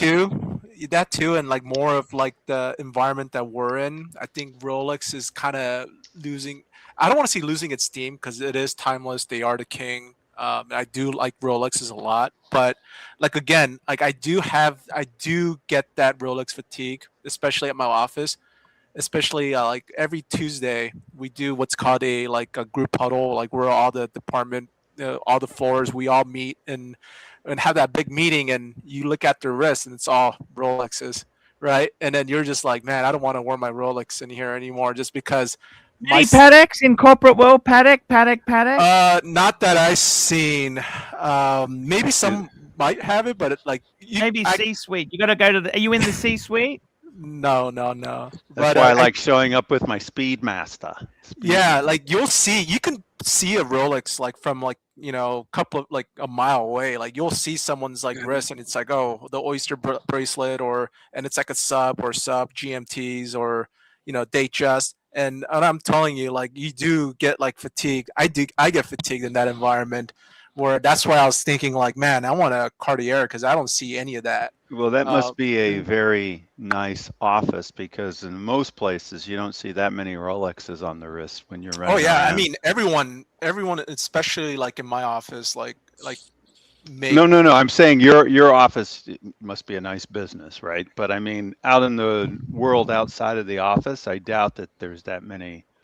Rolex I work in the finance district, the finance area. So when I go down to go get coffee or like a restaurant, we go down and you'll see people with like Batman, like the GMTs. Like Are you in the city, New York City? No, I'm not in New York City. I'm in a big city in Texas. Okay, got Black Cat 9975 $5. Cartier quartz for women. They don't want a complicated watch. Exactly. Yeah, that works. There was a time when big watches like Hublot and Pam were they were it. Schwarzenegger and everybody was wearing them and the big watch face. That's a good point. I mean, a lot of people predicted Pam was just going to be the thing. It was going to be the shits, and it lasted for a while. Schwarzenegger had it, and AP came out with their giant Royal Oaks. Sylvester Stallone was big with it, but then after that, it kind of petered out. I think what I think with a I think AP started to take the premium end of the market. You know, the offshore Royal Oak, offshore, the Roo, and then I think Richard Millet took that over. What do you think, Doc? Well, you know, Millet kind of revolutionized things by coming up with this very different, very almost alien looking watch that was all about prestige because there was limited numbers. Values are even now retained because of the limited numbers. So there was a little bit of, once people recognized what it was and accepted it, then it became the thing that rich people wanted to have one, you know, to show that they're rich. Yes. And I think they were very lucky that that they snagged that market and became popular with those rich people. And now, Yeah, they kind of locked themselves in because there aren't that many other Tourneau, you know, mostly Tourneau shaped, box shaped watches that are popular, you know, other than Richard Mille. well, they didn't really lock themselves in. They did it on purpose. Yeah, well, I mean, yeah, they kind of cornered the I mean, it that was a that little strategy. market, that little niche. So, but I mean, it worked for them, and there you have it. I'm not a fan. I've seen them. I've seen them a few boutiques. I put them on. Well, one of the cheaper ones that was only like a couple $100,000. It just, it doesn't That's do it so for me. crazy. That's so Doesn't. crazy. I'd much rather have one of my vintage Daytonas than one of those Millet. So that's just me. Yeah. Maybe I'm not rich enough. That's part of it. Mm. If I had a couple $100,000, I'd much prefer a platinum day date. If I had that kind of money to throw around. That's just me, but maybe I'm more traditional too. So, but it is true that they threw extra color into the Richard Mille. They threw extra color in so that you could notice it and spot it across a room and know what you're looking at. So, Or just solid it works. crystal cases. And I don't think anybody does any fakes because it's just impossible to do a fake, I would think. I did see some fakes, but they're like horrible fakes. Like they don't even try. Right. I mean, I would imagine if it's a fake, anybody who knows a little bit about watches can tell, and then that's it. But you aren't going to see a super fake in that brand. I don't think that's going to happen. So A super fake will only cost 100,000 instead of 250,000. something crazy like that. You know, you guys were talking while I was driving. You guys were talking about how the prices are crazy and everything. I'm sure that all these companies have bean counters who sit down and try to calculate the price point cutoff where, you know, the price can be high enough that they get the profit, but they know they're going to lose customers. And then they do the math to figure out, okay, well, what price is the good price where we're going to have that cutoff point? And that's what I think they all do. I mean, above a certain point, you know, because let's face it, there's a lot of markup on these watches for the bigger brands. Yeah. Micro brands, not so much, but the bigger brands, $7,000, you know, Speedmasters just don't compute. Well, I'm wearing my Speedy now, but I certainly didn't pay $7,000. I got my Speedy for $4,200 and swapped a Heslite crystal on it for a couple hundred. And yeah, I spent a little bit of money, but it's all under $5,000. Sure. Wow. I don't even see why the Heslite would I mean, aside from visually, if you like the way when you look at it, I mean, the difference in cost into manufacturing is probably like $5 to the company, at its origin. Um, Oh no, it's a decision they make marketing wise because the modern watch person prefers sapphire because it doesn't scratch. yeah, And so that's why they pop the speedies with the sapphire crystals. In fact, the latest first Amiga in space, the second generation one, they try to make it look as much as possible like Hesselite. yeah, I noticed that. It's got the rounded edges and stuff. It's kind of, yeah. And they've tried to reduce the milky ring at the edges as much as possible. I forget what the trick was that they did, but they tried to reduce that as much as possible. I like mine because it doesn't have any at all. So and a genuine Omega crystal, I think it cost me $250 Wow. to get a Omega crystal. So when I look at my watch, it's like 1962, truly. And the Hesselite crystal is critical to that. Before I had the Hesselite crystal, it clearly was not a 1962 watch. And since I like vintage pieces, I prefer having a reissue that looks like what it's supposed to look like. Yeah, I loved the way my Hesselite Speedy looked. And I like it if it starts getting a little scratched. I like being able to polish it. Yeah, Because when I polish the sucker, it looks brand new. and God forbid if you scratch your crystal, crystal. Well, the sapphire crystal won't Sapphire scratch. crystal. It'll just crack. It'll just break. Oh, okay. Usually. I mean, you can ask Jim Tingler. He's the famous guy. He doesn't come on the show anymore. I don't know. Anyway, but yeah, he dropped his Rolex. I think it was an Explorer 1, and he dropped it and shattered. Yeah, I've never seen a scratch on a sapphire crystal. No, but on the forums, you certainly see people posting their pictures of. I think I've Sometimes seen little the chips. they'll post Microchips. a chip in a crack, or sometimes it's completely shattered. They'll post also the same thing with their ceramic. They'll post a ceramic that's just shattered because they dropped it and pow. You know, I can't remember which watches they were posting. Probably Submariners, but Hublot, maybe. no, they were It was Rolex. ceramic. But it's just I can't remember which Oh, model you're talking about the Rolex. bezel? Yeah, the bezel, the ceramic bezel, just completely shattered. Oh, I thought you were talking about the ceramic cased watches that Well, were that's kind of why in vogue a while back. that's why Archie's never been a fan, because you drop that one, you Yeah. drop it, it looks like it's fine, but it's got internal stress cracks in it. Or it And- just explodes.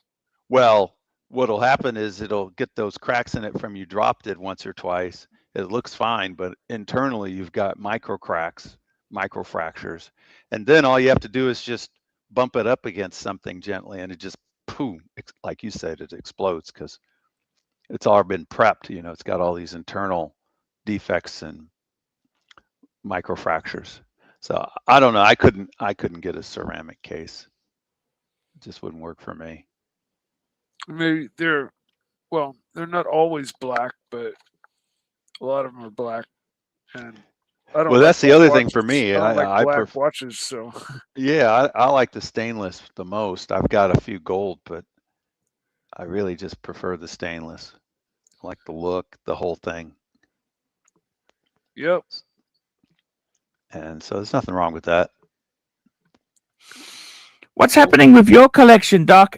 You have not been rumbled. So many people have been reducing a bit. We got the dog trainer reducing a bit. I've not sold too many watches. I sold a Breitling chronograph because it was a 46. And the guys are making fun of how huge it was. It was a large 46 and a very thick 46. So I sold that a couple years ago. And then did I sell? Oh, I sold an off-brand. It's like a knockoff of a Omega called an EPOS. I was happy to sell that, but I haven't sold any of my watches, so I don't plan to. I'm lucky that I don't need to. So I like them. I like wearing them. All of them that I have, I wear at least a little. So yeah, I haven't had to sell anything. Now I did buy that. What do they call it? Starbucks. I bought the Starbucks. I might sell that because I'm not. I think I like the pre-ceramic. I know everybody loves the clasp and all that. I'm not a big clasp. What is it? Clasp fan. Are you talking about the new Rolex, the new the green Submariner? Glide lock. The green Submariner. The I latest was like, one. I wanted to get that. I was like thinking about maybe trading my Hulk for that and getting some extra money and buying that. Well, you might want to try it on first and make sure if you've got a Hulk.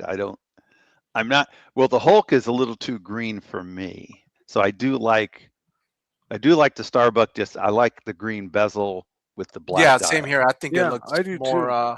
I think it looks more muted. It looks more nice. balanced. Yeah, more balanced. I do agree. It's not too green.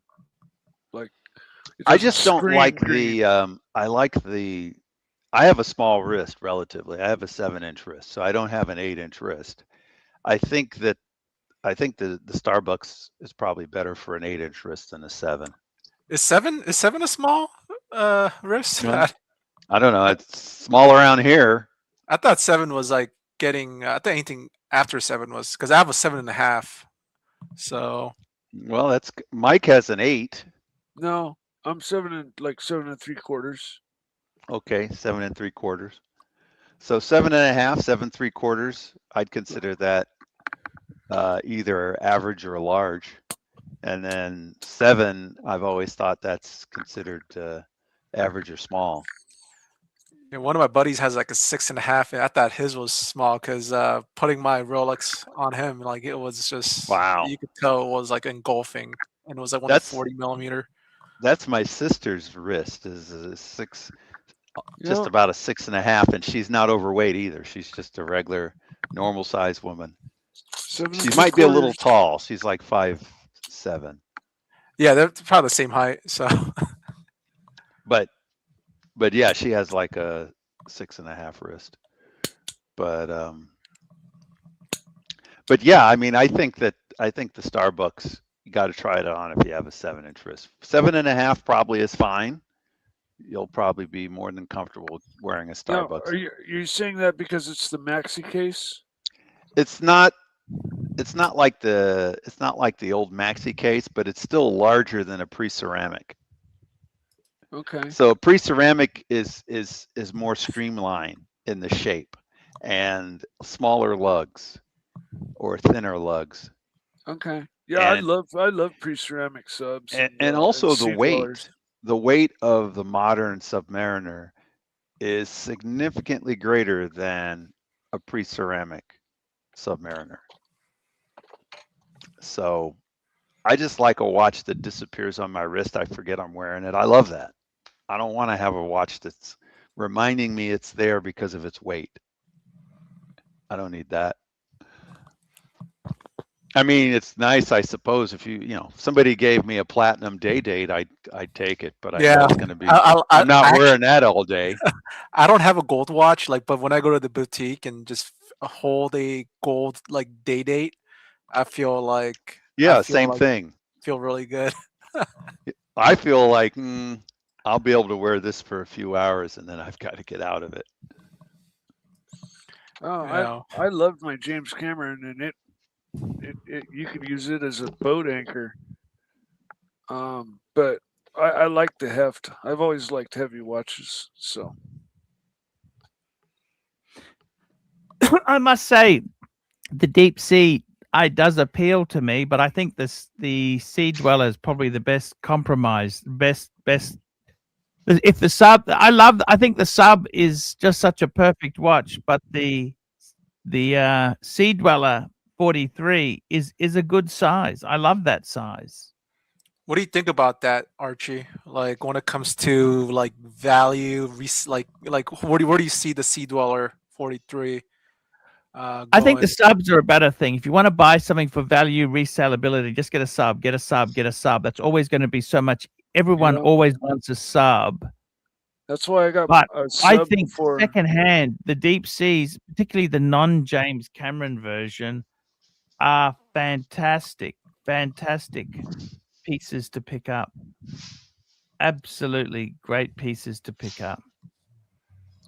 When I restarted my collection after getting rid of it, you know, I want to go back and just buy the same watches I used to have because those are the watches that I still love. But you know, I was considering another James Cameron, but I bought the 41 sub for that reason, Arch, because Yes. the James Cameron, you know, it came out and I really thought it was either going to get discontinued quickly or it was going to increase in value over you know, time more than it did. And it's just kind of sat there now, you know. It's like just like you said, get yourself a nice sub and be done with it, you know, as far as Exactly. That's exactly the way to take it, Mikey.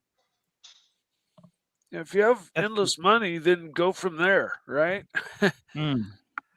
But you know, a 41 sub is you just like the perfect one watch, you know, collection. 100%. 100%. And I think the thing is people, the collectability of this stuff now is shrinking. You know, like the thing is you can't cash out as easy as we could before. I think those times have changed. But a nice Rolex is always a great piece. I gotta say, I've been loving my Pam. I love my Pam. I love that monster. Just a big, chunky monster. Love the sea. Sorry, the sub. The Pam. Love it to death. And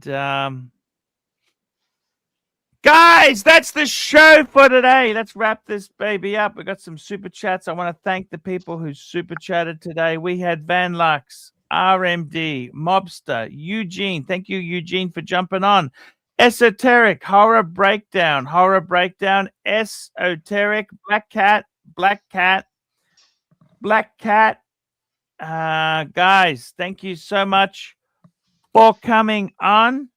And we'll see you tomorrow. We might be doing a Luxy stream in the morning. Luxy did a great show this morning. Great show. It was fun. It was fantastic. We had some great fun and laughs. So jump on there. And yeah, why not? Jump on. That's the way to go. Way to go there. And thanks also to Watch Nick and to T-Dubs for continually trying to jump on the stream here with your foul, nasty comments as your comment. What a fucking piece of shit. 2 pieces of shit. Watch Nick, mentally unstable fucking cunt. Not even a nice, just a fucking cunt. And T-Dubs, alcoholic, absolute cunt of a cunt, just absolute turd. So fuck yourselves, those two. Okay, guys, see you tomorrow. Don't forget to wear your watches, folks. Hi guys, it's ArchieLuxury. Guys, I want to talk to you about David SW.